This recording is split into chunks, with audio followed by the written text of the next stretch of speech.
Pakistan, Turkey, Saudi Arabia और Egypt ये informally आपस में ये क्राइसिस मैनेजमेंट कर रहे थे। जब अमेरिका की फौज यहां से चली जाए और जाएगी वेस्ट एशिया से, उसमें पाकिस्तान एक बहुत बड़ा रोल प्ले कर रहा है। उसकी ऑलरेडी डिफेंस कोऑपरेशन हो रखा है सऊदी के साथ, कुवैत ने रेटिफाई कर दिया है और भी मुल्क करेंगे। अगर इजराइल जो अभी कह रहा है मैं लड़ाई बंद नहीं करूंगा, इजराइल कुछ भी करेगा तो तीनों कंट्रीज उसके साथ खड़ी होंगी। खाका बन रहा है, एक सिक्योरिटी फ्रेमवर्क बन रहा है वेस्ट एशिया में अमेरिका फौजें जाने के बाद का। जहां तक ईरान का ताल्लुक है, उन्होंने उसका नाम ही रखा है इस्लामाबाद एमओयू। दोस्तों, अंतर्राष्ट्रीय कूटनीति और भू राजनीति की दृष्टि से भारत को बड़े झटके लग रहे हैं। यूं तो दक्षिण एशिया में भी उसकी स्थिति बहुत कमजोर हो गई है, मगर पश्चिम एशिया तो जैसे उसके हाथ से ही निकल गया है। पूरे पश्चिम एशिया में भारत की स्थिति कमजोर हो गई है और पाकिस्तान को अपने प्रभाव का विस्तार करने का मौका मिल गया है। मगर अब सऊदी अरब और तुर्की के साथ पाकिस्तान ने जो मक्का डिफेंस पैक्ट किया है, उससे तो पूरी भू राजनीति ही बदलती दिख रही है। इस पैक्ट से पाकिस्तान और मजबूत होकर उभरा है। जाने माने रक्षा विशेषज्ञ प्रवीण साहनी हमारे साथ हैं, तो आइए उनसे बातचीत करते हैं। प्रवीण जी, बात बोलेगी में आपका स्वागत है। मेरा पहला सवाल आपसे ये है कि वेस्ट एशिया में एक बड़ा एग्रीमेंट हुआ है, डिफेंस पैक्ट हुआ है, जिसे मक्का डिफेंस पैक्ट कह रहे हैं, जिसमें पाकिस्तान, तुर्की, सऊदी अरब शामिल हैं और इसके एक्सपेंड होने की भी काफ़ी संभावनाएं जताई जा रही। 29 अप्रैल को एक अनाउंसमेंट करी थी अब्बास अरागची ने, जिसमें उन्होंने कहा था कि अब जरूरत है लड़ाई के बाद एक नए सिक्योरिटी फ्रेमवर्क की। एक नई चीज हमें चाहिए है जो कलेक्टिव सिक्योरिटी होगी, और उसमें जो है पाकिस्तान को शामिल किया गया है। क्योंकि अगर आप एमओयू देखिए जो साइन हुआ था 17 जून को, जहां तक ईरान का ताल्लुक है, उन्होंने उसका नाम ही रखा है इस्लामाबाद एमओयू, तो उसमें पाकिस्तान शामिल है। तो अभी क्या हुआ है कि ये 4 मुल्क थे, जब ये जंग चल रही थी मार्च के महीने में बहुत दबा के चली है। ये 4 मुल्क हैं पाकिस्तान, टर्की, सऊदी अरेबिया और इजिप्ट।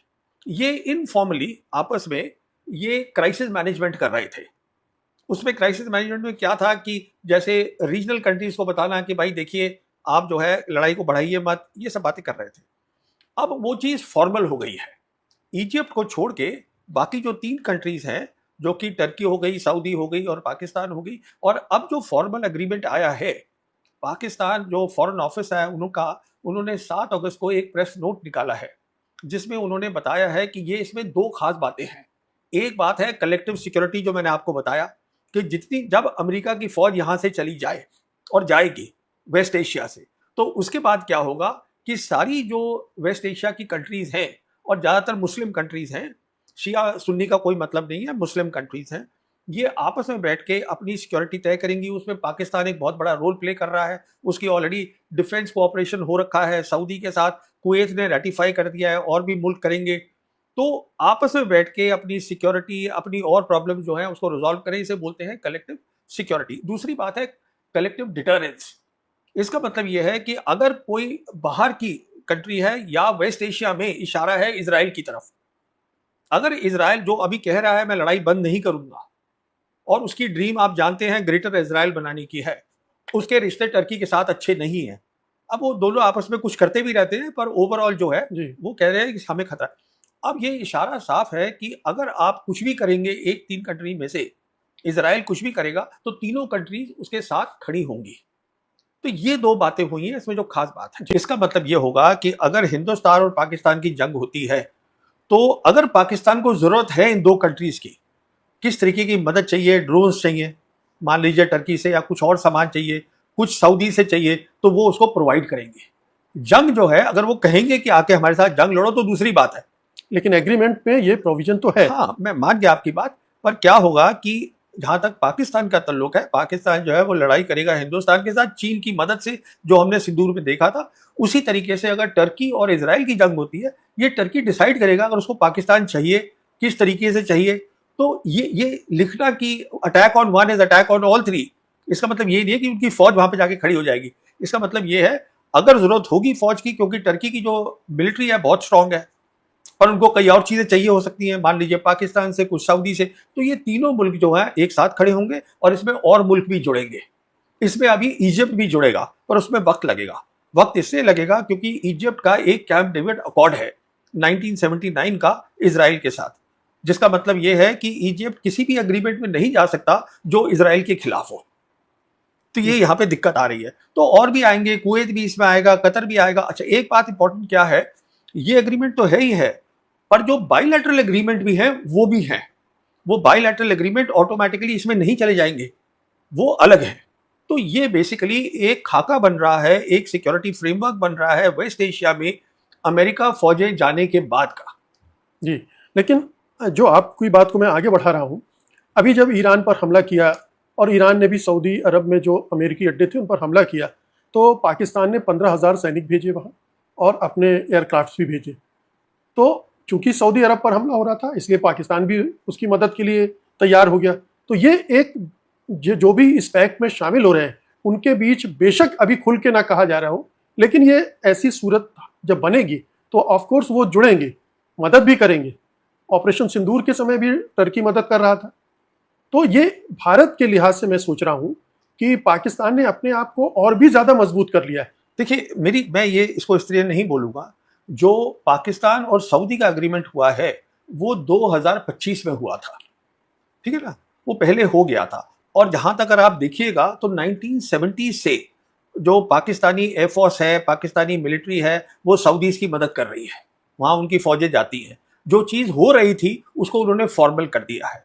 अब इसको मैं थोड़ा सा और समझाना चाहूँगा कि इसका मतलब क्या है। अब कलेक्टिव सिक्योरिटी का मतलब ये है कि जैसे सऊदी और यमनीज की लड़ाई चल रही है, तो सवाल उठ रहा है कि क्या पाकिस्तान की फौज यमनी से लड़ाई करेगी? उसका जवाब है नहीं। उसका क्यों जवाब नहीं है? क्योंकि ये कलेक्टिव सिक्योरिटी है, कलेक्टिव डिफेंस नहीं है। इसका मतलब ये है कि जहां तक पाकिस्तानियों का सवाल है, वो ये कोशिश करेंगे कि जो दोनों साइड हैं, यमनीज या हूती जो हम बोलते हैं और सऊदीज हैं, उनसे बातचीत करके कि आप किस तरीके से under the framework of collective security बैठ के बातचीत करिए। आपकी प्रॉब्लम 12 साल पुरानी है, अब फिर से शुरू हो गई है, तो उसको जो आप तय करिए टेबल पे बैठ के। ये इसका मतलब है। टर्की हमेशा से कश्मीर मामले में पाकिस्तान का साथ देता रहा है।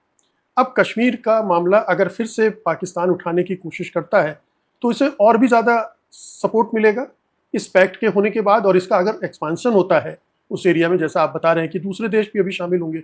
अभी हम ये नहीं कह रहे हैं कि ये इस्लामी नाटो है, लेकिन कल को ये उस तरह का भी शेप ले सकता है। बातचीत तो बहुत अरसे से हो रही है। इसमें आपने दो बातें उठाई हैं। पहली बात तो ये नाटो नहीं है। नाटो का जो कॉन्सेप्ट है वो कलेक्टिव डिफेंस का है, वो अलग है। ये सिक्योरिटी अग्रीमेंट है, डिफेंस एग्रीमेंट है, पहली बात। दूसरी बात यह है, देखिए पाकिस्तान की प्रोफाइल जो है इंटरनेशनल वो बढ़ रही है। धीरे धीरे हम देखेंगे 1-2 साल के अंदर।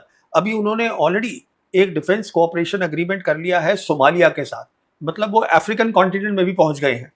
अफ्रीका में आज जो 54 मुल्क हैं उसमें 20 मुल्क हैं जो कि मुस्लिम मेजॉरिटी मुल्क हैं, तो उनके साथ भी वो करेंगे। तो कहने का मतलब ये है, कश्मीर का जब इशू उठेगा तो पाकिस्तान को बहुत सपोर्ट मिलेगी, टर्की अकेले से नहीं मिलेगी। और मैं आपको याद दिला दूं, ये बांग्लादेश भी है। अभी किसी भी दिन हमें खबर मिलेगी कि बांग्लादेश के साथ भी पैक्ट हो गया। 3 मुल्क हैं मेजॉरिटी, जिनकी मुस्लिम मेजॉरिटी है साउथ एशिया में, बांग्लादेश, पाकिस्तान, मालदीव्स।